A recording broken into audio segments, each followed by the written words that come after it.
વાત કરીએ તો અમદાવાદના ઇસ્કોન મંદિરમાં પણ ભક્તોની ભીડ ઉમટી। બેસતા વર્ષે ભગવાનના દર્શન માટે ભક્તોની ભીડ જોવા મળી રહી છે। ઇસ્કોન મંદિરમાં ગોવર્ધન પૂજાનું પણ આયોજન કરવામાં આવ્યું છે। 108 કિલો ઘીનો ગોવર્ધન પર્વત બનાવાયો છે। સૂકો મેવો અને ફળો ભગવાનને અર્પણ કરાયા છે। ઇસ્કોન મંદિરમાં ભગવાનને અર્પણ કરાશે અન્નકૂટ અને એમાં દર્શન કરવા માટે ભક્તો પણ ઉમટી રહ્યા છે। નવા વર્ષની શરૂઆત ભગવાનના દર્શન કરી અને સૌ કોઈ કરી રહ્યા છે। ત્યારે જોઈ શકાય છે ઇસ્કોન મંદિરમાં ગોવર્ધન દર્શન બનાવવામાં આવ્યા છે। ગોવર્ધન પર્વત જેમાં ફળ ફૂલ સહિતનું ઉપહાર ધરવામાં આવ્યો છે ભગવાનને।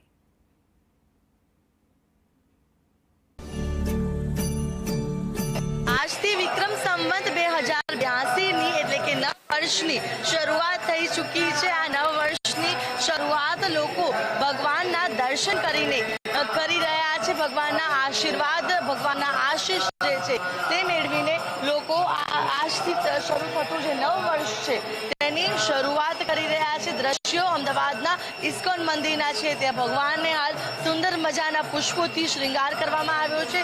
વિશેષ વિદેશી પુષ્પોથી આખું મંદિર પરિસરને પણ સજાવાયું છે। નૂતન વર્ષની જે શરૂઆત છે અને આ શરૂઆતની સાથે જ જે દર્શનાર્થીઓ છે તે અહીંયા આવી રહ્યા છે અને દર્શન કરીને આ જે ધન્યતાની લાગણી છે તે લોકો અનુભવી રહ્યા છે। ગોવર્ધન જે પૂજાનું પણ ખૂબ મહત્વ રહેલું હોય છે અને ગોવર્ધન પૂજા કરીને પણ દર્શનાર્થીઓ જે છે તે અત્યારે હાલ દર્શન કરીને ધન્યતાની લાગણી છે તે અનુભવી રહ્યા છે। જેટલા પણ દર્શનાર્થીઓ સાથે પણ જે વાતચીત કરવાનો પ્રયાસ કરીશું કે તેમનું શું કહેવું છે આજના દિવસે જ્યારે તેઓ અહીંયા આવ્યા છે જે દર્શન કરી રહ્યા છે લોકો સાથે વાતચીત કરીશું। આજથી નવું વર્ષ શરૂ થયું છે ને આપ ભગવાનના દર્શન કરવા આવ્યા છો, શું કહેશું, કેવી લાગણી?